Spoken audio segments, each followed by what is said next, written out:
তারা সবাই খারাপ, তারা সবাই চোর, আর তুমি সাধু।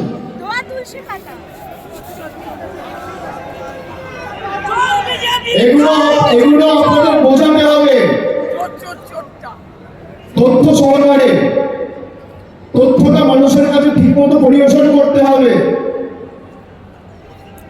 যে আপনি রেড করবেন, আমায় কম টর্চার করেছে, কতবার ডেকেছে, আমাকে ডেকেছে, আমার স্ত্রীকে ডেকেছে, আমার ছোট ছোট ছেলে এয়ারপোর্টে আটকে দিয়েছে। 4 বছরের ছেলে, 9 বছর মেয়ের বয়স ছিল, এয়ারপোর্টে আটকে দিয়েছে। দিল্লিতে ডেকেছে, দিল্লি ডেকেছে, কলকাতায় ডেকেছে, কলকাতায় গেছে, সিবিআই ডেকেছে, গেছে, ইডি ডেকেছে, গেছে। একদম কি বলে যে আমরা ইডি সিবিআই ডাকলে ভয় পেয়ে যাবো।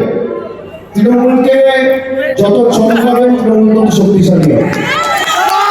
আমাদের ধরতে ধরতে লাভ নেই। সবার তো মেরুদণ্ড থাকে না। পরের জন্য আপনি চেষ্টা করে দেখতে পারেন। এই জন্মে তো নেত্রী হিসেবে মমতা বন্দ্যোপাধ্যায় যতদিন বেঁচে থাকবো ততদিনই থাকবে।